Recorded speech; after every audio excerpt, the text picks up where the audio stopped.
오늘 보이지 않는 것을 보는 힘에 대하여 말씀을 증거하겠습니다. 한번 따라합시다. 초점을 바꾸라. 초점을 바꾸라. 오늘 본문을 두 가지로 선정했습니다. 본문의 교리는 고린도후서를 선택했고 본문의 내용은 열왕기상을 선택한 것입니다. 우리가 보이지 않는 것을 볼 수 있는 것, 그것을 볼 때 바른 길을 걸어가게 되고 생명의 길을 걸어가며 성공의 길을 걸어가게 됩니다. 그래서 보이지 않는 것을 볼 수 있는 그 힘, 그것이 어디서 나는가? 첫 번째가 바로 뭐냐? 사람이 아니라 하나님을 보라는 것입니다. 여러분, 사람이 아니라 하나님을 봐야 돼요. 모든 것의 고려함이 사람이 아니라 하나님이어야 합니다. 이것이 될 때 우리는 보이지 않는 것을 볼 수 있게 되는 것이에요. 엘리야가 엘리사를 찾아갔을 때 엘리사는 12결의 소를 앞세우고 밭을 갈고 있었다고 본문은 이야기합니다. 12결이면 한 결의에 2마리의 소가 있기 때문에 총 24마리의 소를 여러분 가지고 밭을 갈고 있었다는 거예요. 그러니까 엘리사의 집은 부자였다. 이것을 말하는 거예요. 어마어마하게 큰 밭을 갖고 있었고 소도 많은 그러한 부자였습니다. 그런데 엘리야가 그가 입고 있던 겉옷을 그에게 던집니다. 엘리야의 겉옷이 어떤 겉옷이겠어요? 뭐 땀내 나고, 그죠? 더럽고 낡고 허름하고, 별로 화려하지 않은, 비단 그렇게 좋지 않은 그러한 겉옷이었을 것입니다. 뻔하잖아요. 그런 겉옷을 집어 던졌을 때 망설임 없이 엘리사는 엘리야를 따르겠다고 말합니다. 무엇이 보였기 때문에 그럴까요? 바로 시선이 달랐기 때문에 그래요. 만약에 겉옷을 입은 사람 엘리야를 보았다면 여러분 따르지 않았을 것입니다. 그런데 그 겉옷에 담겨 있는 그 겉옷에 역사되는 누구를 본 것이냐면 하나님을 본 거예요. 그러니까 여러분 허름한 겉옷, 우리가 신앙생활하면서 허름한 겉옷을 받을 수 있는 그런 허름한 겉옷을 야 그거 갖다 뭐하냐? 그거 한다고 잘 되냐? 야 그거 해가지고 야 아무것도 아닌 것처럼 느껴지는 사람을 볼 때 아무것도 아닌 여러분 그런데 하나님을 보니 여러분 이 성경을 좀 잘 읽으신 분 알죠? 엘리야의 겉옷이 장난 아닙니다.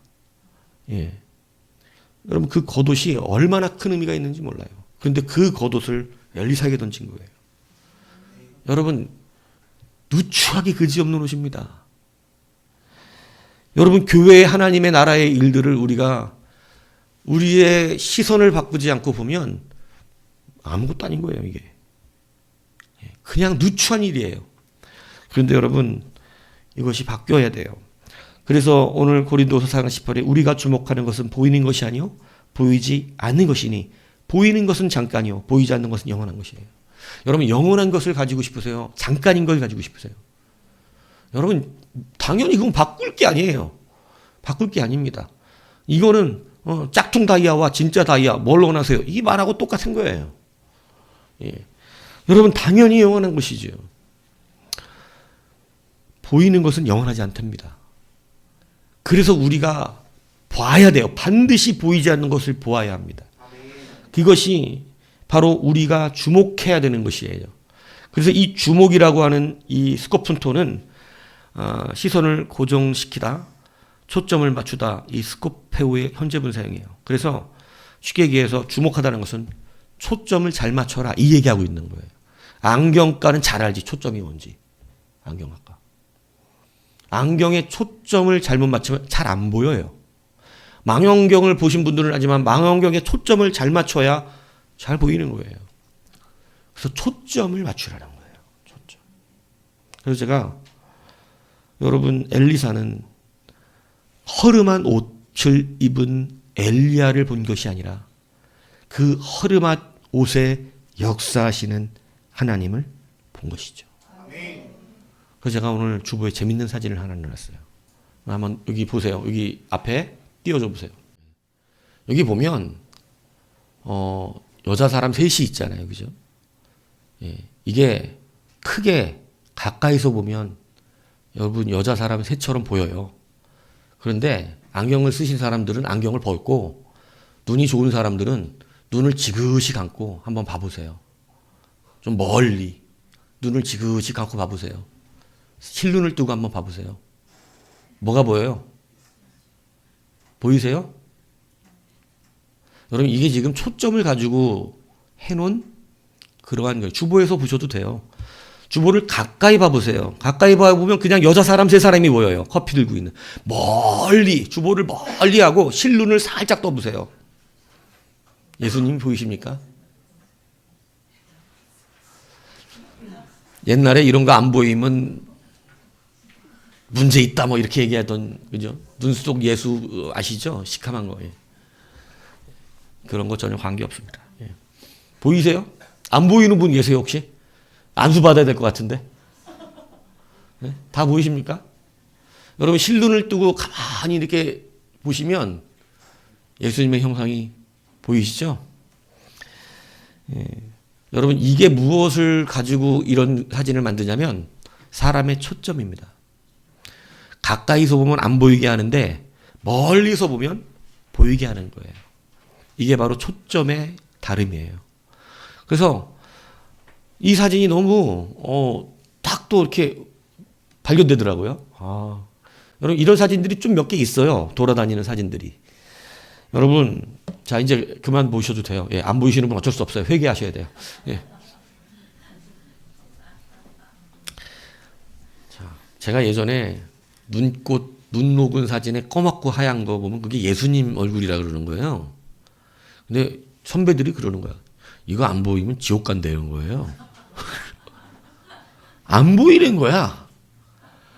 제가 그 말을 듣고 근심을 하고 집에 와서 이걸 보여주십시오. 보여달라고 얼마나 기도를 했는지 몰라요. 그리고 어느 날 딱 봤는데 예수님 보이는 거야. 예수님 보이는 거야. 아직도 그 눈꽃 안 보이는 분 있을 거예요. 그죠? 예. 그리고 막, 이제 보인다고 천국 간다 그랬는데,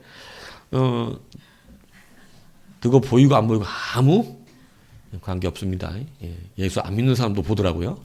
예. 여러분, 초점의 문제. 우리가 눈에 보이는 것이 아니라 저 일상의 사진이잖아요. 일상을 사는 사진인데 그 일상의 사진 속에서 그것만 보고 보이는 것이 아니라 우리가 눈을 초점을 새롭게 보면 반드시 보이는 분이 계시는 것입니다. 반드시 보이는 분이 계시는 거예요. 허름한 옷을 그대로 보면 이건 따를 길이 아니에요. 나도 무슨 옷 입고 살아야 돼 이제 앞으로. 허름한 옷이죠. 엘리사는 부자예요. 잘 먹고 잘 살아요. 그냥 살기만 하면 그거 다 자기가 이어받아요. 그런데 지금 엘리야를 따르게 되면 여러분 무슨 일이 벌어지는 거냐면 이 허름한 옷에 자기도 주인공이 돼야 되는 것이에요. 근데 여러분 엘리야는 망설임이 없습니다. 엘리사는. 그것을 붙잡기에 아무런 망설임이 없어요. 갈등을 하지 않아요. 여러분 하나님이 보이면 우리는 갈등하지 않을 일들이 굉장히 많습니다. 그런데 하나님이 보이지 않고 지금 사람이 보이기 때문에 우리는 수많은 것에 시험에 들고 수많은 것에 갈등을 하며 수많은 것으로 우리는 넘어지기 쉬운 것이에요. 그래서 우리의 믿음이 자라지를 못하고 그 자리에 머물러 있게 되어지는 것입니다. 여러분 우리의 초점을 조금 더 깊이 있게 말씀을 통하여 볼 수 있도록 하셔야 합니다. 민수기 22장에는요. 발람 선지자가 얼마나 어리석은지에 대하여 말하는 장면이 나와요. 그가 자기가 타는 나귀보다도 어리석은 사람이라고 하는 것을 보여주는데 무엇 때문에 그가 어리석은 자이고 결국은 나중에 망하는 자가 되고 패역한 자가 되어지었냐면 바로 초점입니다. 보이지 않는 것을 보는 나귀와 보이지 않는 것을 보지 못하는 선지자의 문제였어요. 그래서 그것을 되게 웃기게 대비해놨어요. 그죠? 여러분 발람은 무엇을 주목했기 때문에 여러분 칼을 든 하나님의 사자가 보이지 않았을까요? 모압에서 준다는 부귀영화입니다. 지금 그거에 눈이 멀어 있는 거예요. 그거에 눈이 멀어 있으니까 부귀영화를 지금 바라보고 가니까 여러분 그 보이는 것을 바라보니까 보이지 않는 것이 안 보이기 시작하는 거예요. 우리가 시선을 빼앗기는 것은 자꾸 보이는 것에 모든 마음을 쏟아낼 때 보이지 않는 것이 안 보이기 시작하는 거예요. 여러분, 우리가 초점을 그래서 세상에 보이는 것에 두는 것이 아니라 그럼 보이지 않는 하나님에 두셔야 하는 것이에요. 사람이 아니라 하나님 보셔야 됩니다. 그래서 발람이 가는데 여러분, 나귀는 그냥 가다가 늘상 가는 길이에요. 근데 나귀가 딱 보니까 뭐가 서 있어요? 여러분, 칼을 들고 서 있는, 길에 지나가면 그냥 목을 베어버릴 칼을 들고 서 있는 하나님의 종이, 하나님의 사자가 길가에 칼을 들고 서 있는 거예요. 나귀는 그게 보이는 거예요. 그러니까 나귀가 이러고 옆으로 가는 겁니다. 옆으로. 저는 이 발람 선지자 얘기할 때마다 너무 재밌어요. 이게 막 옆으로 가요. 그러니까 이 자식이 왜 옆으로 가는데 옆에 담벼락이 있는 거예요. 담벼락. 그러니까 나귀가 옆 담벼락으로 가서 막 이 다리가, 그죠? 담벼락하고 이겨니까 얼마나 아프겠어요. 그러니까 막 몽댕이로 때렸습니다. 얻어 맞췄죠, 나귀가. 근데 억울한 거예요, 나귀가. 그죠? 하나님이 말을 하게 하시거든요. 나귀에게 입을 열어주세요. 근데 저는 놀랐어요. 나귀가 숫자도 셀 줄 알아요. 내가 당신에게 무엇을 했다고 나를 3번 때리네요. 3번 때리네요. 근데 더 놀랍지 않아요? 발람이, 그죠? 저는 만약에 우리 집 보미가 갑자기 내 방에 들어와서 아빠, 왜 산책 안 시켜주세요? 이러면 아마 소리 지르고 나갈 것 같아요. 와! 소리 지르고 나갈 거예요. 근데 발람 선지자 놀라지도 않습니다. 그죠? 네. 네가 지금 길을 안 가고 이렇게 내 말을 거역하였으면 내게 칼이 있었으면 너를 죽였을 것이라 그러잖아요. 그죠? 근데 여러분, 그 일에 말씀하고 있는 중요 포인트가 뭐냐면 바로 초점입니다. 왜 나귀는 보는 것을 너는 못 보느냐는 거예요. 왜 나귀도 보는 것을, 나귀도 보고 있는 것을 너는 보지 못하여 나귀가 그 길을 그냥 갔다면 너는 죽었을 것이라고 주의 종이 말합니다. 여러분, 우리의 믿음은 하나님을 주목하여 모든 것을 바라보는 것이에요. 하나님을 인하여 생각하는 것이고, 하나님을 인하여 시간을 잡는 것이고, 하나님을 인하여 우리를 계획하는 것이고, 하나님을 인하여 우리의 직장과 우리의 학교와 우리의 목적과 우리의 목표를 붙드는 것입니다. 그러면 보이지 않는 것이 보이는 것이에요. 이것을 결단코 잊지 않아야 합니다. 여러분, 분명히 볼 수 있습니다. 그런데 보이지 않는 것은 무엇에 초점을 맞추느냐는 거예요. 여러분, 제가 이 안경이 초점이 얼마나 중요한 줄 아세요? 제가 지금은 적당하게 맞춰갖고 적당하게 글씨가 보이는데 가끔은 못 봐요. 예. 왜냐하면 안경이 도수가 너무 높으면 가까운 게 안 보여요. 안경이 도수가 낮으면 먼 게 안 보여요.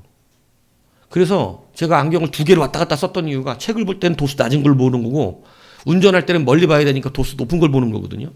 그러다가 이게 2개가 너무 불편하니까 안경을 새로 하면서 그 중간 정도로 해가지고 운전도 할 수 있으면서 글도 볼 수 있게끔 맞춘 거예요. 초점이라는 게 이렇게 중요해요. 여러분, 멀리만 보게 하면 글씨가 가까이 있는 게 안 보여요. 그래서 성경을 읽을 수가 없어요. 그래서 이렇게 하는 분들 아시죠, 여러분? 막 이렇게 하고 글 보고 멀리 볼 때 이렇게 하는. 이게 다 그래서 여러분, 다초점 렌즈가 그래서 나온 거예요. 초점이 중요하기 때문에. 여러분, 믿음에는 이 초점이 나를 살게 할 수도 있고 죽게 할 수도 있어요. 하나님의 관점으로 모든 것을 보셔야 합니다. 그러면 여러분, 허름한 옷처럼 보지 않는 놀라운 역사가 일어나지는 것이에요.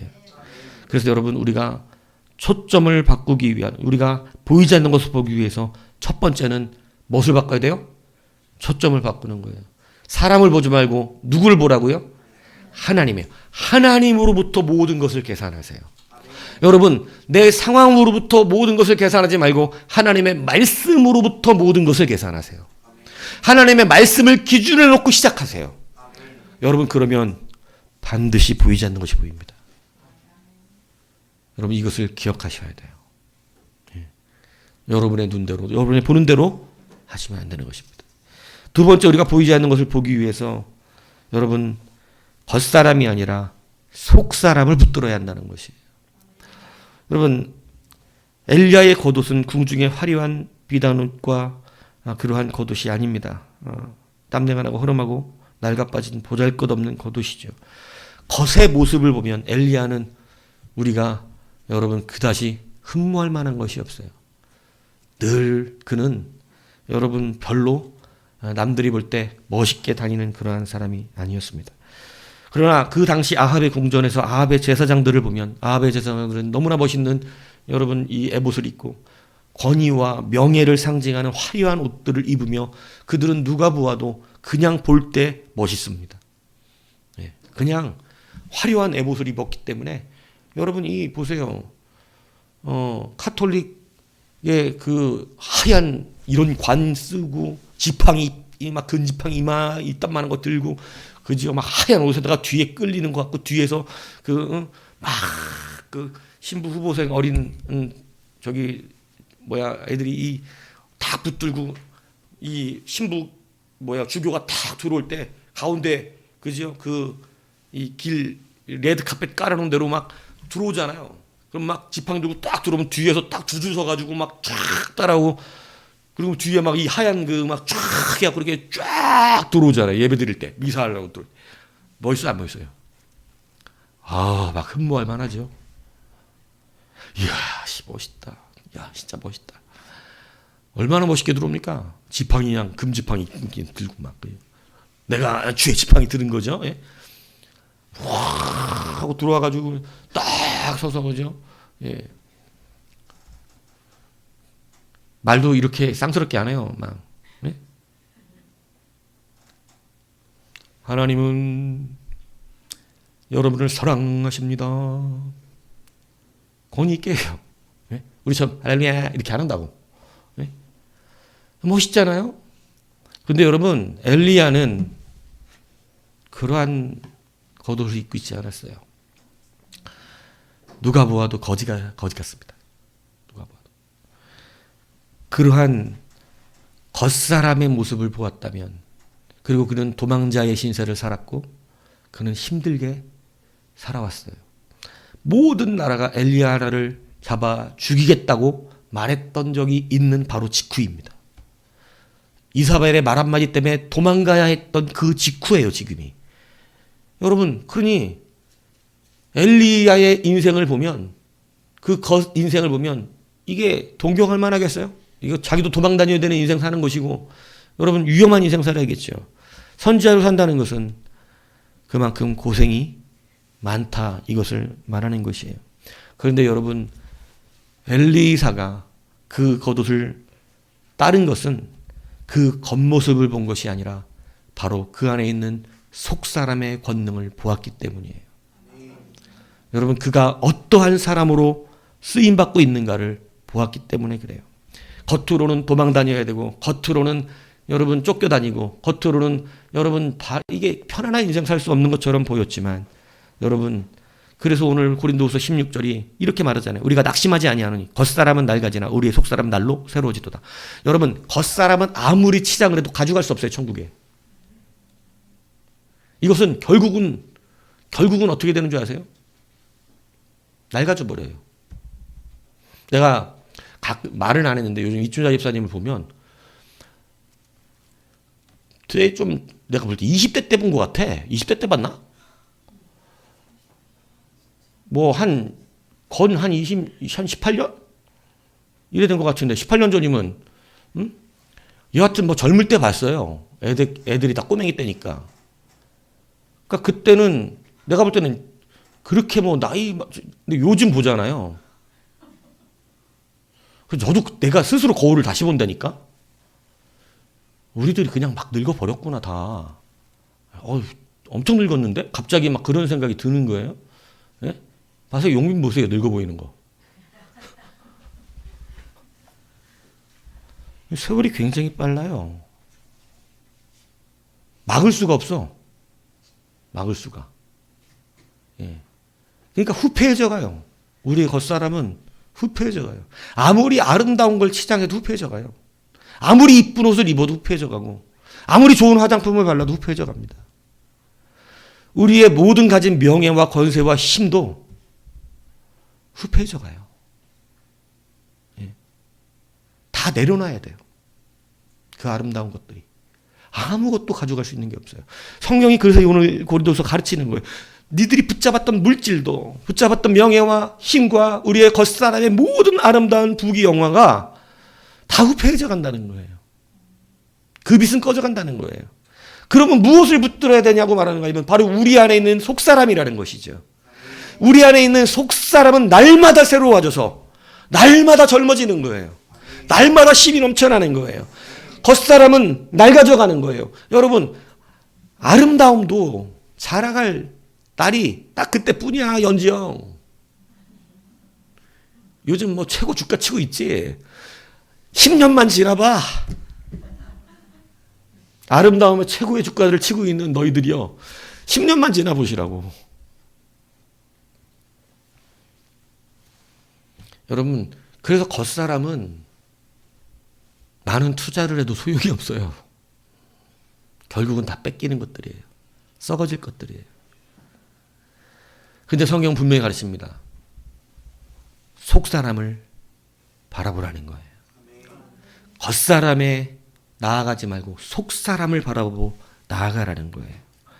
오늘 엘리사가 엘리야를 보았을 때 여러분 그의 겉옷은 허름했지만 그가 가지고 있는 권능을 보았어요. 그래서 고린도서 4장 7절에 보면 이렇게 말합니다. 우리가 이 보배를 질그릇에 가졌으니 이는 힘이 큰 능력은 하나님께 있고 우리에게 있지 아니함을 알게 하려 함이라. 우리를 무엇으로 표현했냐면 질그릇으로 성경은 표현하고 있습니다. 질그릇은 뭐냐면 가장 싸구려 그릇을 말하는 거예요. 그냥 흙으로 만든 그릇이에요. 그냥 그릇. 그 그릇을 우리는 질그릇이야. 그러니까 우리는 아무리 치장을 해도 뭐야? 질그릇. 질그릇 여러분이요? 질그릇이요. 혹 나는 금그릇? 예, 성경 그렇게 말하네요. 예. 좀 금그릇. 예, 의견 나오시면 안 돼요. 금그릇은 저쪽이면 큰데 그죠? 권세 있고 능력 있는 데 가셔야 돼요. 다 질그릇이에요. 우리 질그릇이에요, 주님이. 근데 이 질그릇이 너무 귀한 그릇이 돼요. 너무 귀한 그릇이 되는 거면 그 속에 뭐를 담느냐가 중요한 거예요. 질그릇에 주님이 무엇을 담아주셨냐면 보배를 담아주셨대요. 보배. 곧 성령을 말씀하시는 건데 우리 안에 성령이 계시니까 우리가 하나님의 전이 된 거예요. 하나님의 전을 함부로 말할 수 없어요. 아무리 질그릇이라도 질그릇 안에 여러분 보배가 담겨 있으니 그 질그릇은 무시당할 수 없는 거죠. 우리가 질그릇인데 우리 안에 속에 있는 것들이 존귀한 보배로 바뀌어지는 것을 말하고 있는 것이에요. 여러분, 그러므로 여러분 이제 엘리사가 엘리야를 볼 때 그가 그의 입술을 통하여 하나님께서 하나님의 말씀을 세상에 선포하는 자였고 그가 나라의 왕을 세울 때 여러분 이 허름한 옷 입은 엘리야가 가서 여러분 머리에 기름을 붓습니다. 나라의 왕을 세우고 잘라버리는데 엘리야가 쓰임받아요. 여러분 국가의 흥망성쇠를 예언하는 일을 누가 하냐면 엘리야가 해요. 세상을 허름한 입고 도망자의 신세를 사는 것 같은 그였지만 그가 세상을 운영하고 있는 하나님의 운용을 그를 통하여 하고 있다는 것을 본 거예요. 여러분, 오늘 여러분들이 바로 그러한 이 세상을 이끌어가는 힘이 여러분에게 있음을 믿으시길 바랍니다. 아멘. 여러분, 기도하는 한 사람, 여러분 하나님께 붙들려 있는 그 사람이 사실은 모든 것을 주관해가는 사람이에요. 우리의 겉사람 앞에 여러분 겉으로 볼 때는 뭐 많은 것들을 가진 것 같고 겉으로 볼 때는 대단한 것 같은데 여러분 그들이 세상을 운영할 수가 없어요. 그들이 세상의 기준이 되지 않아요. 그러나 하나님은 자기를 믿고 자기를 따르는 백성들, 그 속사람이 하나님의 것으로 충만한 그 사람을 기준으로 여러분 승리케 하시는 거예요. 아멘. 사람이 사람을 만나서 누가 승리하는 줄 아세요? 하나님의 사람이 승리합니다. 아멘. 하나님의 사람이. 그래서 여러분 세상적인 권세를 가졌다고 해서 이길 수가 없어요. 하나님의 사람이 이긴다니까요. 아멘. 세상적인 힘과 세상적인 물질과 세상적인 겉껍데기 모든 것을 채워도요. 아합이 엘리야를 이길 수가 없어요. 세상의 권세는 누가 다 가졌어요? 아합이잖아요. 아합. 그런데 아합이 엘리야를 못 이깁니다. 아합의 미래를 엘리야가 선포하고 여러분 모든 것을 엘리야의 입에서 나가는 대로 되게 하시는 그 역사가 바로 엘리야에게 있었던 거예요. 여러분 겉사람이 아니라 우리의 속사람이 하나님의 사람으로 바뀌시기를 축복합니다. 아멘. 그래서 이사야 53장 2절에 보면 그는 주 앞에서 자라기를 연한 순 같고 마른 땅에서 나온 뿌리 같아서 고운 모양도 없고 풍채도 없은즉 우리가 보기에 흠모할 만한 아름다운 것이 없다. 이게 누구 얘기예요? 예수님은 어떠냐면 마른 땅에서 나온 뿌리 같아서 고운 모양도 없고 풍채도 없어. 막 풍채가 이렇게 좋아갖고 막 이래 그래야 뭐 있어 보이잖아요, 그죠? 세상 보면 뭐죠? 막 삐쩍 말라가지고 그냥 쨍쨍하고 그냥 헬레니에 없어 보이잖아, 그죠? 예. 이래가지고 막 그죠? 막 얼얼얼 이래야 막 있어 보이고 막 그죠? 예수님이 근데 나는 위로를 얻는다니까. 예수님이 흠모할 모양이 없대. 풍채가 없어 예수님도. 예? 아름다운 흠모할 만한 아름다운 것이 주님께는 없어요. 예. 못생기셨나 봐 예수님. 예? 그는 그래서 사람들에게 멸시를 받아요. 왜 그런 줄 아세요? 세상 사람이 껍데기로 판단하기 때문에 그래요. 예수님 보니까 껍데기가 없어. 화려한 옷이 없어. 세상에 권세가 없어. 예. 나사렛에서 선한 것이 나겠느냐? 이런 데서요. 여러분 그래서 아름다움이 없어요. 그래서 많은 질고를 겪어요. 겉모양은 아름다운 것이 없어요. 그런데 여러분 성경은 예수님의 속사람을 이렇게 얘기합니다. 그들이 심히 두려워해 서로 말하되 그가 누구이기에 바람과 바다도 순종하는가. 우리가 보고 두려워하여 이런 권능을 사람에게 주신 하나님께 영광을 돌리니라. 뭇사람이 그의 교훈에 놀라니 이는 그가 가르치시는 것이 권위 있는 자와 같고 서기관들과 같지 아니함일러라. 성경이 예수님에 대해 표현할 때 그가 누구이기에 허름한 옷 입고 풍채도 없고 네? 막 예수님은 다니시면서 할렐루야 이러고 다니셨을 것 같죠? 그죠? 막 뭔가 멋있게 걸어 다니고 막 그죠? 네, 그거는 예수님이 분명히 말씀했어요. 왕궁에 있는 자들이 아니시라고. 어떻게 왕궁에 있는 자들은 어떻게 해요? 긴 옷을 입고 그죠? 뒤에 싹 끌려. 그리고 걸음걸이도 어떻게 걷는데? 예전에 막 초등학교 때 보면 자기가 이쁘다고 생각하는 그 기집애들이 꼭 걸을 때 이러고 걷더라고. 아니 그냥 이렇게 걸으면 안 돼? 화장실 가면서도 화장실 가는데 뭐 그렇게 이쁘게 걸어가? 꼭 그렇게 걸어. 에? 자기가 이쁘다고 생각하는 애들은 그렇게 걷더라고 꼭. 막 이렇게 45도 이렇게 꺾어가지고 예. 자빠지겠어 하다가 밑에 안 봐가지고. 예. 여러분 그렇게 걷는 사람은 궁중에 있대요. 멋있게 걷는 막 그죠? 주님은 아름다운 모양이 없었어요. 그런데 그가 누구이기에 바람과 바다가 순종하는가? 여러분 그 속사람이 하나님이셨다는 거예요. 이런 권능이 어떻게 사람에게서 나타나지? 놀라는 거예요. 아니 그가 가르치시는 것은 일반 서기관들이 말하는 것 같지가 않아. 마치 하나님의 음성과 같이 들려. 그의 속사람은 놀랄 만한 능력이 나타나기 시작했던 것입니다. 여러분 오늘 우리가 겉사람에 치우치면 우리의 속사람의 권능이 일어나지 않아요. 오늘 우리가 보이지 않는 것을 보기 위해서 우리는 이 시간부터 바꿔야 합니다. 겉사람보다 속사람이 새로워져야 돼요. 하나님의 사람으로 살아가야 돼요. 너무 외적인 부들을 창출하며 살려고 그러지 마십시오. 내 속사람이 새로워지는 귀한 역사를 보셔야 한다는 것이에요. 그래서 이 속사람의 권세가 무엇을 말하냐면 바로 하늘과 땅의 모든 권세를 내게 주셨으니 주님은 말씀하셨습니다. 이를 내게서 빼앗는 것이 아니라 내가 스스로 버리라. 나는 버릴 권세도 있고 다시 얻을 권세도 있으니 이 계명은 내 아버지께 받았노라. 주님은 모든 하늘과 땅의 권세를 받으셨어요. 아버지께서 아들에게 주신 모든 사람에게 영생을 주게 하시려고 만민을 다스리는 권세를 아들에게 주셨음이로소이다. 여러분, 속사람의 능력은요, 우리가 말하는 세상 권세와 다른 권세를 받는다는 거예요. 여러분의 속사람이 하나님의 그 충만으로 충만이 되면 여러분 세상의 권세를 능가하는 힘과 권능이 여러분들에게 임하는 것이에요. 아멘. 여러분들의 삶을 기준으로 하나님이 이 땅을 이끌어 가시는 거예요. 아멘. 저는 사실 그런 일들을 많이 경험해 봤어요. 정말.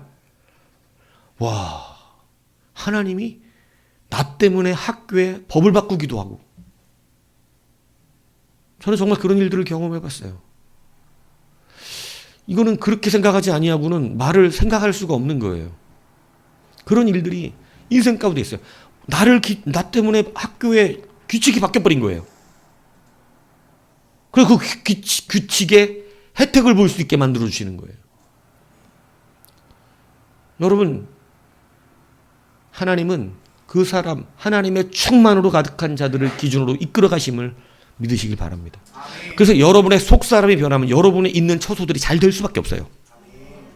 여러분의 가정들이 잘 될 수밖에 없고, 우리의 속사람이 바뀌면 여러분이 있는 모든 가정과 여러분의 직장과 학교와 여러분과 함께하는 그 공동체는 여러분 주의 권능이 임하기 시작하는 거예요. 세상의 권세로는 할 수 없는 것들이 여러분 하나님의 권세로서만 할 수 있는 일들이 벌어지기 시작하는 거예요. 아멘. 세상은 볼 수 없는 그 길이 거기에는 보여서 그들의 길은 안전한 길을 가기 시작하는 거예요. 아멘. 그러니까 여러분 겉사람의 명예와 힘으로는 할 수 없는 게 너무 많아요. 아합의 권세를 가지고는 자기의 생명도 못 지켜요. 아합의 권세는 그래요. 일국의 왕이었지만 일국에 자기의 생명이 어떻게 될지도 몰라요. 근데 하나님의 권세를 가진 자는 그의 말로가 어떻게 될지까지 알고 있습니다. 여러분, 속사람이 강건해지면 보이지 않는 세계의 영광과 능력이 여러분을 덮어요. 그래서 여러분 기준이 달라야 돼요. 이제 겉사람의 중심으로 살지 말고 속사람 중심으로 사셔야 돼요. 여러분이 좋다고 가는 그 길이 주의 종이 칼 들고 서 있는 길이면 어떡할 거예요? 그래서 여러분도 빨리 오늘 뭐를 사야 돼요? 나귀를 사야 돼요. 왜요? 나귀가 알려줘요. 나를 왜 때리는요? 3번이나 이렇게 길을 안 가니까 그러지. 안 보이뇨? 여러분의 나귀는 뭐예요? 여호와의 말씀인 줄 믿습니다. 아멘. 나귀를 사셔야 된다니까. 나귀. 발람이 하나님 말 안 들으니까 나귀가 하나님 말씀 전하는 거거든요. 하나님 말씀 앞에 있어요. 그러므로 여러분 속사람의 충만으로 살아가셔야 합니다. 아멘. 보이지 않는 길이 열리는 거예요. 여러분 칼든 주의 종이 보이는 것이고, 여러분 안전한 길이 보이는 것이고, 그래서 여러분이 있는 곳은 다 안전해지는 거예요. 믿습니까? 아멘. 여러분이 기준이에요. 아멘. 그 사람들이 여러분에게 월급을 주는데 여러분이 기준이라고. 아멘. 이런 놀라운 일이 벌어지는 거예요. 세상의 권세는 월급밖에 못 줘. 그런데 하나님의 권세는 그 직장의 운명을 내게 맡기고 계세요. 여러분 이게 얼마나 큰 권세인지 아시겠습니까? 오늘 그 권세를 여러분이 가지셔야 돼요. 그래서 겉사람으로 기준 잡고 사는 인생을 버리시고 속사람의 기준을 붙드시길 축복합니다. 세 번째, 환난에 초점을 맞추지 말고 영원한 영광에 초점을 맞추셔야 한다는 거예요. 오늘 고린도서 4장 17절은 우리가 잠시 받는 환난에 경한 것이 지극히 크고 영원한 영광에 중한 것을 우리에게 이루려 합니다. 여러분, 우리는 고난받으면 자꾸 예수 믿기 싫어합니다. 여러분, 그런데 제가 아까 말했지만 엘리야의 길은 고난의 길이에요. 그죠? 근데 그 고난을 받는 건 잠시예요. 조금만 버텨내면 영원한 영광의 것이 우리 앞에 다다르는 거예요. 여러분, 살 빼는 거 어렵습니다. 예.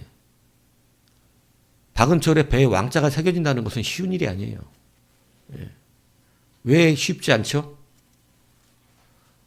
배의 복근을 만들려면 찬이야, 죽어라고 운동해야 되나? 배의 복근 식스팩 만들려면 어느 정도 운동해야 되냐?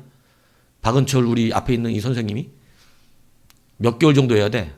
날마다 대략 견적이 안 나옵니다.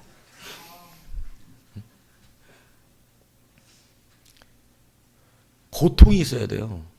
저도 예전에는 있었어요. 요즘은 디팩이 유명하다 그러죠. 디팩. 디팩이 요즘은 더 인기가 좋다 그러다가 디팩을 만들어 놓은 것 뿐이야. 네? 근데 여러분, 이거 하려면 배를 접었다가 폈다 접었다 폈어도 이 운동 많이 좋아해서 했던 사람이거든요. 이 다리를 그냥 들었다 올렸다는 게 아니라 안으로 접듯이 접어야 돼요. 올릴 때 이렇게 안으로 접듯이 접었다 피면요, 내장이 꼬였다 펴지는 것 같은 고통이 와요. 정말 힘듭니다. 근데 그렇게 해야 결국 뭐가 나오냐면 식스팩 나와. 그것도 선명하게 안 나와. 흐리멍텅하게 나와. 선명하게 나오려면 그거 말고도 더 많은 것들을 해야 돼요. 뭐까지 잘 해야 돼요? 음식 조절까지 해야 돼요. 고통스러워, 모든 것이. 근데 그 고통이 지나고 나면 어떻게 되는 거예요? 영광의 식스팩이, 그죠? 그래서 젊은 20대는 해수욕장 가면 자신있게, 예, 저도 자신있게 벗어요. 디팩이니까. 예. 근데 여러분, 고통이 없이 그런 거 만들어지지 않죠. 하나님의 영광도요, 우리의 삶의 환난이라는 것을 통과시키게 하십니다. 그렇기 때문에 오늘 본문이 분명히 이 환난은 하나님의 영광에 비하면 어떤 것이라고? 경한 것이에요. 그렇기 때문에 그것을 참아낼 수 있는 기준이 어디서부터 오냐면 자꾸 환난을 보고 판단하지 말고, 아, 힘들다, 어렵다, 괴롭다, 아, 막 너무 힘들다, 이렇게 말하지 말고 이것 뒤에 오는 영광을 보라는 거예요. 이게 너무나 당연한 얘기인데 신학에는 잘 적용이 안 됩니다. 여러분 보세요. 올림픽 태능촌에, 여러분 선수촌에 가 있는 태능촌에 가 있는 선수들이 너무나 힘든 일을 하거든요. 모든 태능촌에 가 있는 사람은 아침마다 기본 체력 운동을 다 같이 해야 되는데 TV에 한번 나왔어요. 뭐냐면 산을 뛰어 올라갔다가 내려와가지고 기본 체력 훈련을 하는데 이거 일반인들은 감당할 수 없어요. 그래서 그 태능 선수촌에 그냥 들어왔다는 것만 가지고도 넘사벽의 사람들이라는 거예요. 일반 사람들은 감당할 수 없는 이 기초훈련량이 아침에 한 2시간을 그렇게 하더라고. 막 이걸 감당해내는 걸 보니까 장난이 아니에요. 그러고 나서 다 또 자기 주특기 훈련하러 가. 그러니까 이 얼마나 힘들게 운동하는지 몰라요. 그런데 여러분, 그게 얼마나 고통스럽겠어요. 근데 그것을 무엇으로 견뎌내죠? 올림픽 메달을 바라보고 견뎌내는 거예요. 그래서 여러분, 그 메달 땄을 때 그 자기의 지난 고통들이 다 보상되는 것이에요. 그런데 왜 우리는 신앙생활할 때 유독 환난에만 초점을 맞출까요? 왜 어렵다고만 하고 힘들다고만 하고 고통스럽다고만 할까요? 그러니까 보이지 않는 것을 보지 못하는 것입니다. 여러분, 엘리야의 길은 환난이 많아요. 까마귀가 물어다 주는 거 먹어야 돼. 때로는. 여러분, 까마귀가 물어다 주는 거 먹어봤어요? 까마귀 침 묻은 거? 갖다 주면 먹을 거예요? 어머, 까마귀가 떡을 물어다 주네. 이러고 먹을 거냐고. 물어다 주면. 여러분, 너무너무 고통스러운 일이죠. 그런데 그 환난의 끝은 하나님의 놀라운 영광이 있는 줄로 믿습니다. 엘리사는 엘리야에게 여러분, 자기의 부모와 입맞추게 해달라고 말합니다. 그 말은 부모와 작별 인사하겠다는 것이죠. 여러분의 부모이면 엘리사가 가는 길을 오케이 하겠습니까? 여러분이 엘리사의 부모면? 나 이제 엘리야 따라갈 겁니다. 오케이 하겠어요? 지금 잘 먹고 잘 살고 부자로 살고 있는 집인데 내 아들이 갑자기 엘리야 따라간다네? 끝난 거예요, 이제 부모하고는. 이 사람은 공적 인생 사는 거예요. 보내겠어요? 그 고생길, 훤한 길을? 누구도 보내고 싶은 마음 없을 거예요. 분명히 성경에는 안 나와 있지만 말렸을 것입니다. 정신 차려라 이놈아. 그러지 마라 이놈아. 그냥 가만히 있으면 잘 먹고 잘 사는데 왜 니는 고생길을 가려고 그러냐. 그런데 기꺼이 뒤를 돌아 나옵니다. 여러분, 요즘 우리의 신앙은 환난 앞에 너무 무기력해요. 환난을 너무 받기 싫어해요. 그래서 요즘 찬양은 맨 사람을 위로하는 찬양이 너무 많아. 자기 위로해, 자기 위로. 맨날 나를 위로해달라는 찬양. 막 주님이 위로해 줄 거야. 맨날 이렇게 찬양. 근데 옛날 우리 시대 찬양하고는 완전 달라요. 우리 시대 찬양은요, 이 핍박을 이기고 맨날 이래. 막 전투적이야. 막 환난과 핍박 중에도 성도는 신앙지. 환난과 핍박을 위로해달라는 소리 안 해. 그래도 내가 신앙을 지켰네. 저 망망한 바다 위에 이 몸이 상할지라도, 몸이 상해도 나는 이 길 끝까지 가겠대. 그 길은 고난의 길, 그 길은 생명의 길. 그 길이 고난의 길인데 그냥 나 이 길 지켜나가겠다고 그러는 거예요. 날마다 숨 쉬는 순간마다 내 앞에 어려운 일 보내. 환난이 없다고 말합니까? 아니, 환난이 있는데 그거 나 하나님 위로해 주세요 이런 거 안 한다는 얘기예요. 그 환난 내가 이기고 돌파하고 나간다는 찬양이에요. 다 옛날 찬양. 근데 요즘 찬양은 하나님이 날 위로해 준다는 거야. 다 자기중심적 찬양이에요. 결단이 없어요. 환난을 너무 싫어해. 그런데 그래서 환난 앞에 초점을 맞추면 여러분 그냥 편히 살자고 합니다. 그런 거 안 해도 되니까 그냥 편히 살자. 헌신이 사라지는 거죠. 이 교회에 헌신이 사라져요. 그러니까 영광도 없는 거예요. 자녀이면 또 상속자, 곧 하나님의 상속자요. 그리스도와 함께한 상속자니 우리가 그와 함께 영광을 받기 위하여 고난도 함께 받아야 할 것이니라. 여러분, 고난도 받아야 돼요. 예수 믿으면서 받는 육체적 고통도 있고, 때로는 피곤함이 있고, 때로는 오해도 있고, 때로는 감당해내는 물질적인 수고도 있고, 때로는 그것을 견뎌내기 위해서 수많은 사람들의 압박과 핍박도 받는 것입니다. 선조들의 신앙은 그것 앞에서 당당히 이겨내겠다고 찬양하고, 그것을 내가 아무렇지 않아요 하나님, 난 그래도 주님 영광 보고 기쁩니다, 이렇게 표현했던 우리들의 신앙이었어요. 근데 요즘은요, 그렇게 하면요 쪼르라고 울어요. 질질 짜요.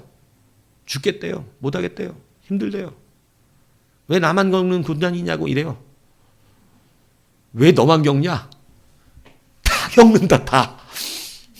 주님도 겪으셨고 모든 주의 종들이 겪었으며 주를 따르는 모든 사람들이 이겨내고 있는 것입니다. 환난에 초점을 맞추면 여러분 우리 거기서 멈춰요. 힘들대요. 못하겠대요. 그런데 여러분 영광에 초점 맞추십시오. 이걸 통과하면 하나님이 주시는 놀라운 영광의 능력이 나타나요. 하나님의 권세가 우리 안에 있고 하나님이 우리를 이끌어 가시는 놀라운 은혜가 임하는 것입니다. 그래서 이전 세대의 신앙이 대선배들은 고결한 삶을 살았어요. 고급스러워 보이진 않았지만 품위가 있었고, 부자는 아니었지만 비굴하지 않았습니다. 경건과 은혜의 향기가 늘 났다고, 그 삶을 보면 늘 말씀이 그 손을 떠나지 않았습니다. 거룩하고 순결하고, 그 삶을 보면 누구에게나 하나님 앞에 당당하게 살아가는 아름다운 모습들이 그 안에서 드러나기 시작했었어요. 겉사람은 아름다워 보이지 않는데 누구도 그 속사람을 무시할 수가 없었어요. 그 종기를. 하나님의 영광이 묻어나기 시작하기 때문에 여러분 오히려 그를 두려워하기 시작합니다. 가난한 자 같으나 부유한 자들이었어요. 그죠? 아무것도 없는 것 같지만 모든 것을 가진 그러한 자로 사는 자들이었어요. 여러분, 그러므로 이제 여러분이 환난에 초점을 맞추지 말고 하나님이 이 환난을 통하여 우리에게 이루실 그 영광이 중요한 것을 바라보시기 바랍니다. 하나님 그것을 이루어 주시겠대요. 그런데 제가 하나 여러분 말씀드리면요. 이 고난이 무슨 의미가 있나 싶은 고난도 갚아줄 수 있더라고요. 이게 도대체 무슨 의미가 있나 이게? 이런 고난도 하나님이 주의 백성에게는 네가 나를 위해서 그랬 창피할 정도야. 아닌데 하나님 그런 거 아닌데 그거 그냥 한 거였는데 그거 그냥 어떻게 하다 보니까 낀 거였는데 하나님은 그것도 갚아주시더라니까요. 네가 나를 너무 사랑하는구나. 부끄럽다니까 우리가. 하나님 나 저기 왜 여러분 천국에 가서 딱 주님 앞에 서는데 주님이 오른편에 서 있는 사람들 이잖아요. 네가 나를 먹였다. 네가 나를 입혔다. 네가 나니까 이 사람들이 맞아 주님 내가 그때 주님 입혔죠. 이러질 않아요. 막 몸둘 바를 하는데 우리가 언제 내가 그런 적이 없는데 막 자기가 생각할 때 너무 초라한 거지. 그런 게 없어. 근데 주님은 다 자기하게 하셨다는 거예요. 여러분 환난을 두려워하지 마십시오. 생각지 못했던 그것도 하나님이 영광 가운데 여러분이 갚아주시는 귀한 은혜가 있는 것입니다. 여러분 영광을 보면 보이지 않는 것이 보입니다. 그리고 그 환난을 능히 이길 수 있는 힘이 거기에서 일어나기 시작해요. 환난만 보면 작은 환난도 통과하기 싫습니다. 너무 힘들어요. 짜증나요. 영광을 보면 즐거워져요. 그죠? 막 올라가지도 않는 다리를 끌어올리면서 이 배를 끌어 말아 올리면서도 해보거든요. 요즘 안 올라가요 다리가. 그러나 여러분 그 고통 속에서도 즐거움이 있어요. 예. 여러분 헬스장 다니면서 운동하는 사람이 고생한다, 짜증난다, 나는 왜 이 모양이냐, 나는 왜 이걸 내가 들고 있었냐 이러면서 하는 사람 없습니다. 다 목적이 있고 영광을 바라보기 때문에 그런 거 짜증내지 않아요. 하나님 나라 믿는 우리가 헬스장 다니는 사람보다 못하면 안 됩니다. 그 조금의 예수 믿으면서 오는 환난과 고통들을 겪어내지 못하고 영광 중에 이것을 이기는 찬양, 하나님의 환난과 핍박 중에도 성도는 신앙 지켰네. 이런 찬양하면서 나가야죠. 저 망망한 바다 위에 이 몸이 상할지라도 내가 그 복음 들고 끝까지 간다고 해야죠. 그 길은 고난의 길이지만 생명의 길이라고 선포하고 고백해야죠. 날마다 숨 쉬는 순간마다 숨 쉴 때마다 고난이 있다고 하는 거예요. 그런데도 그 어려운 일을 보면서도 내가 주님 앞에 살아간다고 선포하는 것이죠. 우리의 찬양은 좀 바뀌어야 되겠습니다. 이제 여러분 주님 앞에서 환난에 초점을 맞추지 말고 영광에 초점을 맞추세요. 환난 초점 맞춘 사람은요 늘 우거지상으로 다닙니다. 맨날 그냥 인상이 맨날 어때요? 늘 그냥 싫어 그냥 막 인생이 짜증나 그냥 맨날 보면 그냥 저 사람은 빨리 천국 가고 싶구나 막 물론 하나님 나라를 바라보는 사람들도 천국은 빨리 가고 싶어요. 저도 요즘은 계속 주님 빨리 오시면 안 돼요. 막 세상 즐거움이 별로 즐거울 게 없어 사실은. 뭐해 이런 거 다 의미 없어요. 주님 나라 얼마나 행복할까. 혼탁함도 어지러움도 고통도 아픔도 얼마나 좋을까 진짜 그 나라가. 여러분 정말 아름다운 그 나라가 임합니다. 그러므로 보이지 않는 것을 볼 수 있는 힘 오늘 세 가지를 오전에 여러분에게 말씀드렸어요. 첫 번째 뭐라고요? 사람이 아니라 하나님 보세요. 하나님. 낡은 겉옷 보지 말고 그 안에 있는 누구를 봐야 돼요?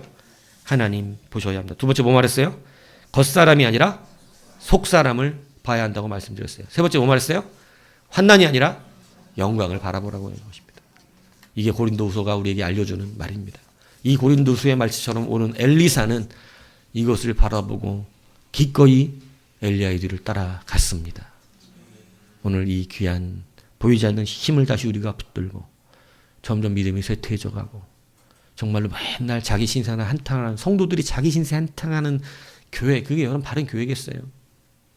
내가 이 환난과 고통을 이겨내는, 내가 그럼에도 불구하고 주의 나라를 위하여 내가 달려갑니다. 저는 변함없습니다. 흔들림이 없습니다. 아름다운 성도 아니겠어요?